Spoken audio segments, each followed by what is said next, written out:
శివానంద లహరి ఈరోజు మనం 98వ శ్లోకం గురించి చెప్పుకోబోతున్నాం. ఆల్రెడీ శ్లోకం నేర్చుకున్నాం, అర్థం తెలుసుకున్నాం. దీనిలో కథ ద్వారా ఏం తెలియచేయడం లేదు మనకు ఆదిశంకరాచార్యులు వారు. మామూలుగా పెళ్లి చేసే కన్యకు ఎలాంటి లక్షణాలున్నాయి? తన కవితను ఈ రాసిన కవిత్వాన్ని మొత్తాన్ని ఒక కన్యగా అలంకరించి సిద్ధం చేసి ఉన్నాడు.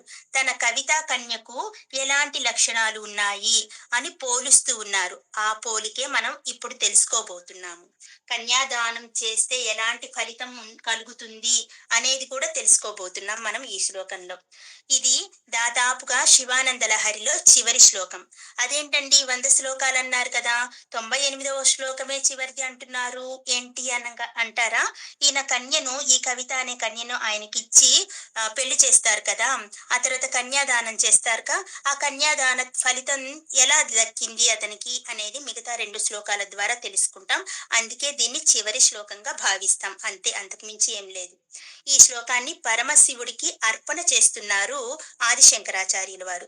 తన కవితను కన్యగా భావించి దానిని గౌరీ ప్రియుడైన, చూడండి మళ్ళీ ఆల్రెడీ ఆయన పెళ్ళైన వాడు కదా, మరి ఈయన కవితా కన్యను అందిస్తే ఆమె ఫీల్ అవుతుందేమో అని కాకుండా గౌరీ ప్రియుడైన పరమేశ్వరుడికి అంకితం చేస్తున్నాడు.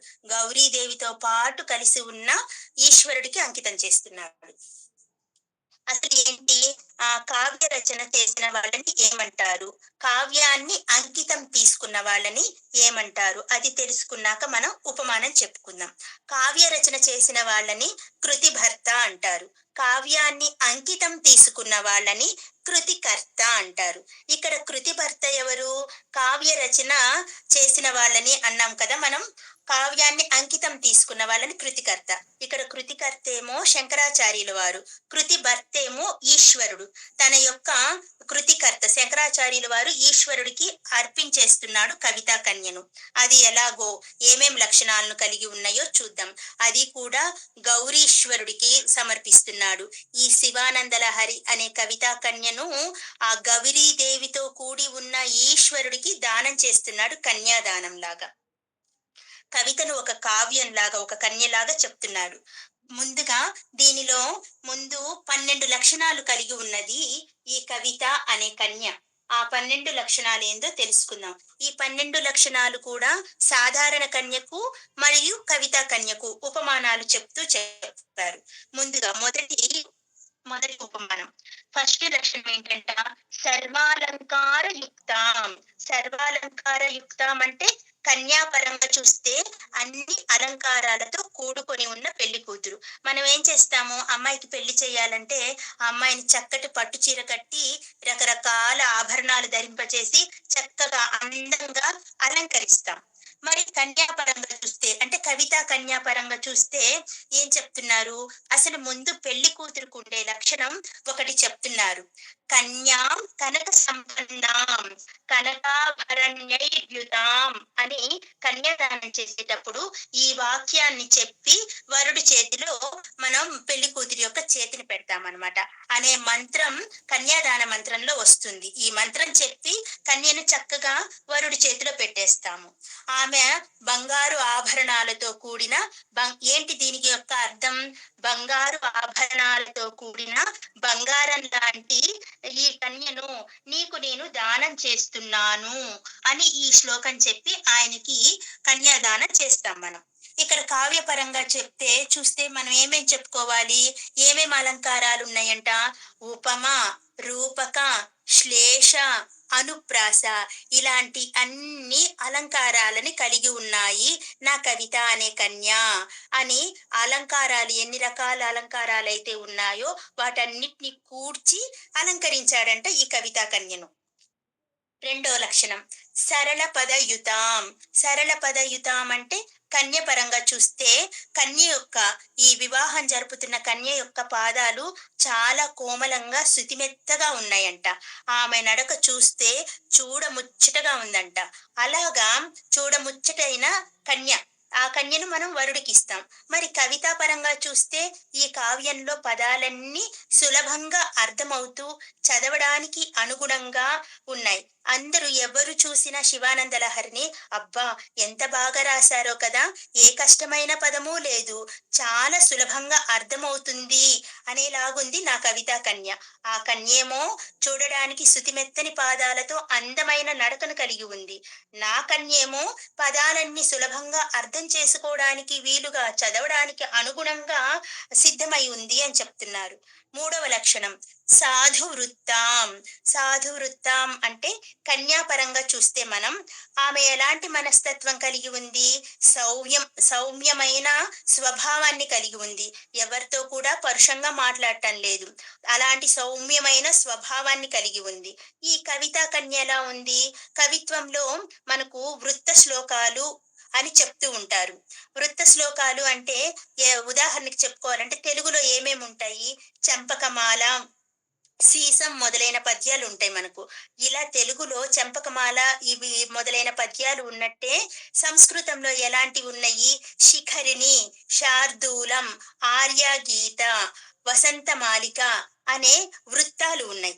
అలాంటి వృత్త గీతాలతో ఈ కావ్యం కూడా చక్కగా మంచి స్వభావాన్ని, సౌమ్యమైన స్వభావాన్ని కలిగి ఉంది. ఆ కన్యలాగానే అని చెప్తున్నారు. నాలుగవ లక్షణంగా సువర్ణాం అని చెప్పారు. సువర్ణాం అంటే కన్యాపరంగా చూస్తే ఈ కన్య యొక్క రంగు, మేని ఛాయ బంగారు రంగులో అంటే పసిమి రంగుతో మెరిసిపోతూ ఉందంట. ఆ చక్కటి కన్యను వరుడికి ఇస్తున్నాము. ఈ కావ్యపరంగా చూస్తే ఇందులో వాడిన వర్ణాలు, వర్ణాలు అంటే ఏంటి? అక్షరాలు. ఆ అక్షరాలన్నీ ఎలా ఉన్నాయి? శుభాన్నిచ్చేవిగా ఉన్నాయి. అక్షరాల కూర్పు ఎలా ఉంది? రమణీయంగా ఉంది. ఎంతో రమణీయంగా ఉంది. సరళ అక్షరాలే కాని ఎక్కడ కూడా పరుష అక్షరాలు ఏమీ లేవు. ఆ కన్యేమో బంగారు ఛాయతో మెరిసిపోతుంది. ఇక్కడ వాడిన వర్ణాలు, పదాలేమో చక్కటి రమణీయంతో కూర్పు కలిగి ఉన్నాయి అని చెప్తున్నారు. ఐదవ లక్షణం సద్భిః సంస్తూయమానాం అంటే ఈ కన్య, వరుడికిచ్చే కన్య ఎలా ఉంది? సౌందర్యంగా ఉంది, సౌశీల్యంగా ఉంది. అందరి చేత, పెద్దలందరితో అమ్మా ఫలానా అమ్మాయి ఎంత అందంగా ఉందో అంత అందంతో పాటు చక్కటి సౌశీల్యాన్ని కలిగి ఉంది అని పెద్దలతో కొనియాడబడిన కన్య అంట ఆ వరుడికిచ్చే కన్య. కవితా పరంగా చూసుకుంటే మనకు లక్షణవేత్తలు అని ఉంటారు కదా. కావ్యాలలో సత్కావ్య లక్షణాన్ని చూసి వాటిని మెచ్చుకునే పండితుల్ని లక్షణవేత్తలు అంటారు. అలాంటి పండితులు అందరితో కూడా మన్ననలు పొందింది. ఇంకా విమర్శకులు సైతం మెచ్చుకునేలా ఉంది నా ఈ కవితా కన్య. లక్షణవేత్తలు మెచ్చుకోవడమే కాదు, విమర్శకులు సైతం అబ్బా ఎంత బాగా చేశాడు కావ్య రచన అనంత మెచ్చుకునే అంత ముద్దుగా ఉందంట ఈ కవితా కన్య. ఆరో లక్షణంగా ఏం చెప్తున్నారు? సరస గుణయుతాం. సరస గుణయుతాం అంటే నార్మల్ గా ఎలాంటి కన్య కావాలి అనుకుంటాము? మన ఇంట్లో ఒక అబ్బాయి ఉన్నాడు అనుకోండి, ఎలాంటి కన్య కావాలనుకుంటాం? చక్కటి రూపవతి, యవ్వనంలో ఉన్న అమ్మాయి కావాలనుకుంటాం. ఏజ్ అయిపోయిన అమ్మాయిని తెచ్చుకుంటామా? లేదు కదా. రూపవతి, యవ్వనవతి, శీలవతి ఇలాంటి అనేక గుణాలు ఉన్న కన్యని ఎదురు చూస్తూ ఉంటాం. అలాంటి కన్య నా కొడుక్కి వధువుగా రావాలి అని. ఇంకా ఎలాంటి గుణాలు కోరుకుంటాం? సమయ సందర్భాన్ని బట్టి భర్తతో చక్కగా సరస సల్లాపాలు చూపిస్తూ శీలంతో, దాంతో పాటు శీలం అనే గుణాన్ని కలిగి ఉండాలి అని ఎదురు చూస్తూ ఉంటాం. ఇంకా ప్రణయ కోపంతో మనస్సుకి నచ్చే సరసులాగా ఉండాలంట. అలాంటి గుణాలు కలిగిన సుగుణాల రాశిని మనం మన వరుడికి వధువుగా సెలెక్ట్ చేసుకుంటాం. మరి ఇక్కడ ఏం చెప్తున్నారు? కవితా పరంగా చూస్తే ఈ కవిత్వంలో కూడా శృంగారాది రసంతో పాటు ఇంకా మాధుర్యం, ఓజస్సు, ప్రసాదం అనే కావ్య గుణాలన్నింటినీ, అలాంటి సగుణాలన్నింటినీ కలిగి ఉంది నా కవితా కన్య. హృదయాన్ని ద్రవింపచేసే కవిత్వం నా ఈ కావ్యం. నిజంగా కదా, మనం మొదటి నుంచి శ్లోకం నుంచి చూస్తూ ఉన్నాం. చాలా ఎన్నో ఎమోషనల్ అయిన మూమెంట్స్ మనకి చాలా ఉన్నాయి. ఈ ఒక్కొక్క శ్లోకానికి ఒక్కొక్క రకమైన అర్థాన్ని తెలుసుకునేటప్పుడు మన హృదయం ఎంత ద్రవింపచేసిందో మన హృదయాన్ని ఆ శ్లోకం కదా. అదే చెప్తున్నారు, హృదయాన్ని సైతం ద్రవింపచేసే కవిత్వం నా ఈ కావ్యం, ఈ శివానందలహరి కావ్యం. ఇంతటి గొప్ప కావ్యం, ఇలాంటి మంచి గుణం, దాంట్లో మాధుర్యం ఉంది, శృంగారం ఉంది, ఓజస్సు ఉంది, ప్రసాదం ఉంది, ఇన్ని గుణాలు కలిగి ఉంది నా కవితా కన్య అని చెప్తున్నారు. ఏడో లక్షణం లక్షితాం.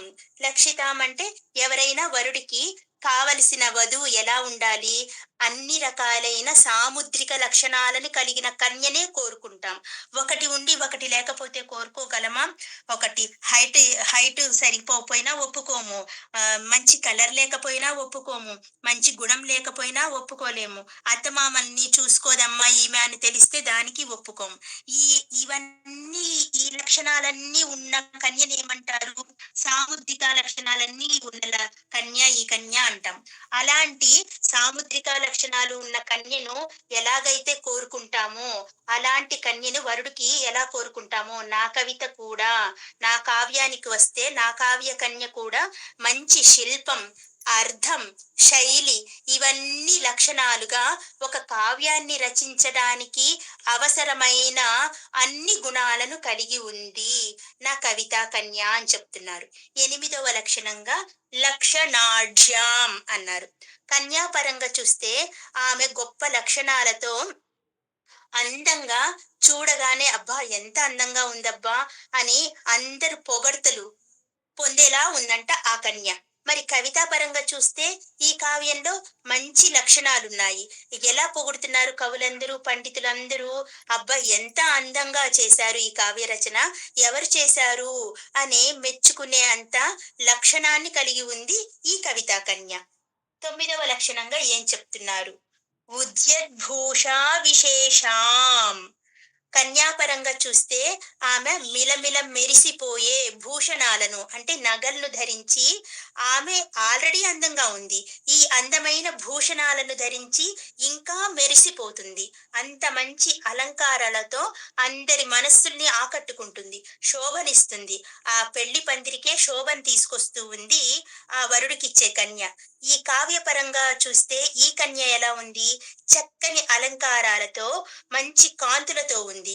ఈ కావ్యం చదువుతూ ఉంటే ఒక్కొక్క శ్లోకం, నా కావ్యంలోని ఒక్కొక్క శ్లోకం చదువుతూ ఉంటే కొత్త కొత్త భావాలు, కొత్త కొత్త అర్థాలు, ఎప్పటికప్పుడే కొత్త కొత్త స్పందనలు కలుగుతూ ఉన్నాయి.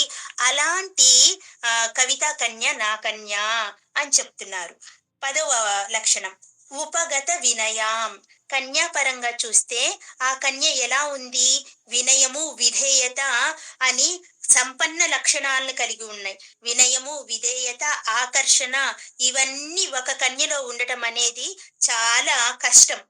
కానీ అలాంటి లక్షణాలన్నీ కలిగి ఉందంట ఈ వరుడికి ఇచ్చే కన్య. ఈయన కవిత్వానికి వస్తే ఈయన కవితా కన్య కూడా చాలా వినయం కలిగి ఉందంట. మనకి దీన్ని రాసిందెవరు? ఆదిశంకరాచార్యుల వారు. ఆయన గొప్ప వినయశీలి, గొప్ప వినయం కలిగిన వారు. ఆయనలో ఉండే వినయం మరి కవితలో కూడా కనపడుతుంది కదా. ఆయనలో ఎంత సౌమ్యం ఉందో, ఆయనలో ఎంత వినయం ఉందో ఈ కవితలో కూడా అంతే సౌమ్యము, వినయము ఇలాంటి కలిగిన పదాలతో, సౌమ్యంతో కూడిన పదాలతో, వినయంతో కూడిన పదాలతో పొందుపరిచాను. ఇంకా సౌకుమార్యంగా పెంచాను ఈ శ్లోకాలను, అలా పెంచాను, అలాంటి కన్యను నీకు ఇస్తున్నాను అని చెప్తున్నాడు. 11వ లక్షణం ఏంటి? ద్యోతమానార్థ రేఖాం.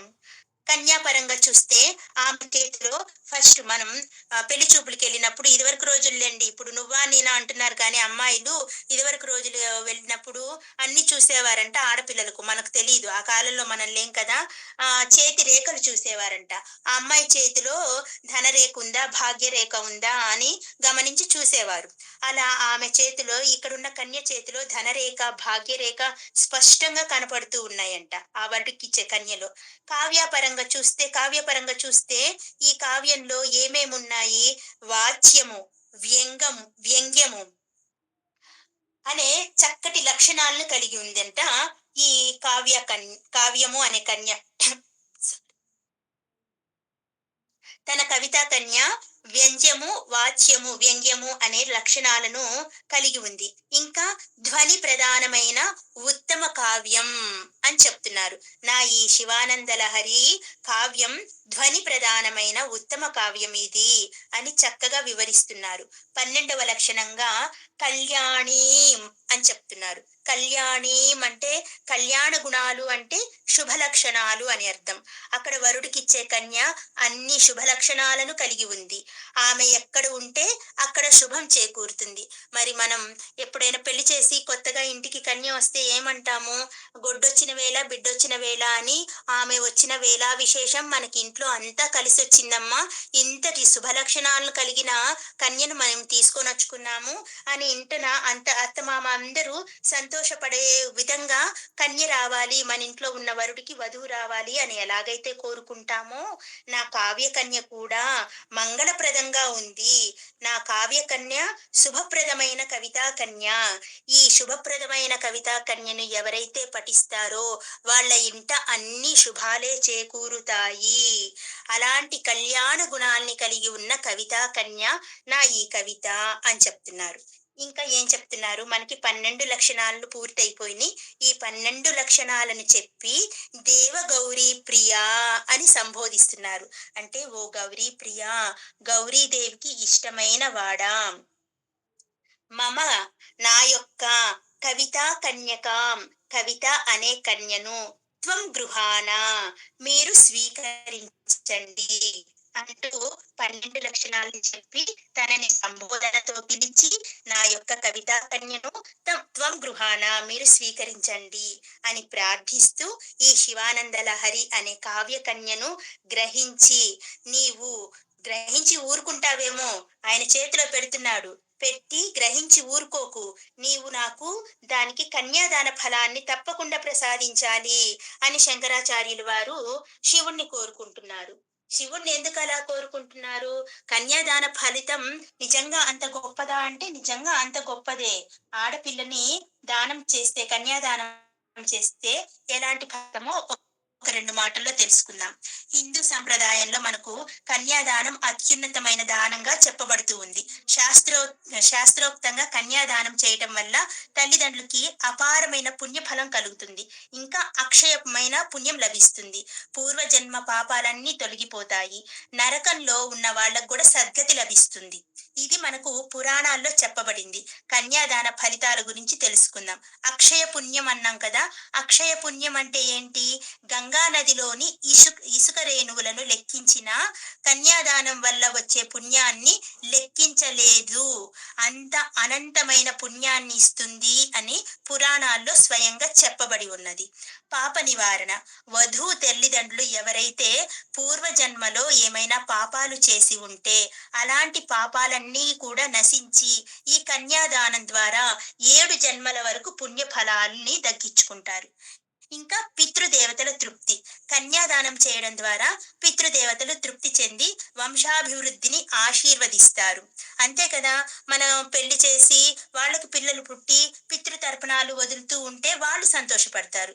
ఇలాంటి కన్యాదానం ద్వారా కూడా వాళ్ళు చక్కటి తృప్తిని చెంది వంశాభివృద్ధి కోసం ఆశీర్వాదం ఇస్తారు. పరమార్థం.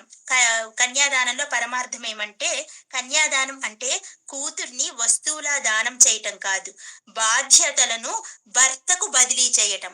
తండ్రి యొక్క బాధ్యతలను భర్తకి చక్కగా తండ్రి తన అంటే వరుడికి బదిలీ చేసి తన కుమార్తెను అతని చేతిలో పెట్టడం. ఇదన్నా వస్తువా అండి? కన్యాదానం దానం దానం అంటున్నాము, వస్తువా? కానే కాదు. దానిలో పరమార్థాన్ని తెలుసుకొని మనం కన్యాదానం చేయాలి. ఇది పురుషార్థాలైన ధర్మ అర్థ కామ మోక్షాలకు సిద్ధించే మార్గం. ఇలా మనం శాస్త్రబద్ధంగా కన్యాదానం చేస్తే ఇంతటి ఫలితాలు ఉంటాయి. శాస్త్రోక్తంగా సద్గుణవంతుడైన, మళ్ళీ ఎవరికంటే వారికి ఇవ్వకూడదండి కన్యను, సద్గుణవంతుడైన వరుడికి ఇష్టాపూర్వకంగా చేసే కన్యాదానం మాత్రమే మనం చెప్పుకున్న ఈ 4 రకాలైన ఫలితాలను ఇస్తుంది. ఇంకా కన్యాదానం గురించి ఏం చెప్పారు? కన్యాదానం అంటే పెళ్లిలోనే అతి ముఖ్యమైన కార్యక్రమం. పెళ్లి కూతురు తండ్రి తన కూతుర్ని వరునికి దానం ఇచ్చేదే ఇది ఒక సంప్రదాయంగా పురాణాల నుంచి సాగుతూ వస్తుంది. ఈ తంతులో ఏం జరుగుతుంది? అత్తమామలు కన్యక అయిన తమ కుమార్తెను సాక్షాత్తు ఆ వరుణ్ణి ఎలా భావించాలి? దైవ స్వరూపంగా భావించాలి. దైవ స్వరూపుడైన వరునికి ఇవ్వడం ద్వారా పాపాలన్నీ మాకేమైనా పూర్వజన్మలో పాపాలు చేసి ఉంటే అవన్నీ హరించిపోవుగాక అని భావన చేస్తూ ఇవ్వాలి. కన్యాదానం ముఖ్యంగా పురుషార్థములైన ధర్మము, అర్థము, కామము, మోక్షము అనే వీటన్నిటిని కేవలం భార్య వద్దే దొరుకుతాయి అని మంత్రం ద్వారా చెబుతూ ఇస్తారు. తద్వారా వరుడు ఏం చేస్తాడు? తనను అత్తమామలు దైవంగా భావించారు అనుకొని తన జీవితంలో వెలకట్టలేని అపురూపమైన బహుమతి నాకు నా భార్యే అని భావన చేసుకుంటాడు. ఇలాంటి భావనతో మనం కన్యను దానం చేసినప్పుడు తప్పకుండా ఆ వరుడు ఆ భావాన్ని ఆ వెలకట్టలేని అపురూపమైన బహుమతిగా స్వీకరిస్తాడు. వాస్తవానికి మామూలుగా మనం ఏం చెప్పుకుంటాము, ఈ ఈనాడు స్త్రీలు అలా లేరులేండి పాపం. ఇవన్నీ ఎవరు వింటున్నా ఫోటోల మీద ఉన్న శ్రద్ధే తప్పితే ఆ కన్యాదాన మంత్రాల్లో ఫలితాన్ని రామని ఏమీ అనుకోరు. కాబట్టి కన్యాదానానికి ఇంతటి చక్కని వివరణనిచ్చారు. ఇంకా చెప్పుకుంటూ పోతే మనకి చాలా ఉన్నాయి. ఈ ఈ ఘట్టాన్ని మనం ఎక్కడ చేస్తాము?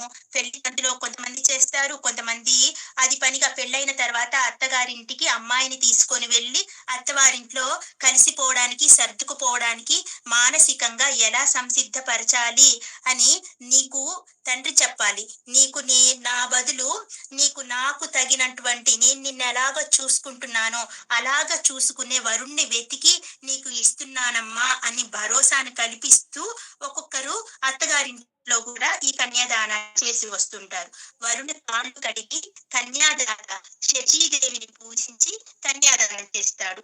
వధూవరుల మధ్య తెరను సుముహూర్తం వరకు అలాగే ఉంచి కన్యాదానం చేస్తూ నాకు బ్రహ్మలోకం సిద్ధించే నిమిత్తం సువర్ణ సంపన్నురాలైన ఈ కన్యను విష్ణు స్వరూపుడైన నీకు ఇస్తున్నాను అని భావన చేస్తూ తండ్రి ఆ కన్యను వరుడికి దానం చేయాలంట. అది కన్యాదానం విశేషం. అలా దానం చేసిన ఫలి ఫలితం నీచం కదా, ఆల్రెడీ 4 రకాల ఫలితాలు వస్తాయి. ఇప్పుడు ఆంకరాచార్యుల వారు బ్రహ్మచారి కదా, అతనికి పెళ్లి కాలేదు. మరి అతనికి ఈ కన్యాదాన ఫలితం దక్కాలి అంటే ఎలా అని ఆలోచించారు. ఆలోచించి ఈ కవితను ఒక కన్యగా ముస్తాబు చేసి సింగారించి చక్కగా ఆ శివుడి చేతిలో పెట్టి అప్పగింతలు చేసి కన్యాదాన ఫలితంగా ఏం అడుగుతున్నారో మనం రేపటి శ్లోకాల్లో చక్కగా తెలుసుకుందాం. ఓం నమ శివాయ.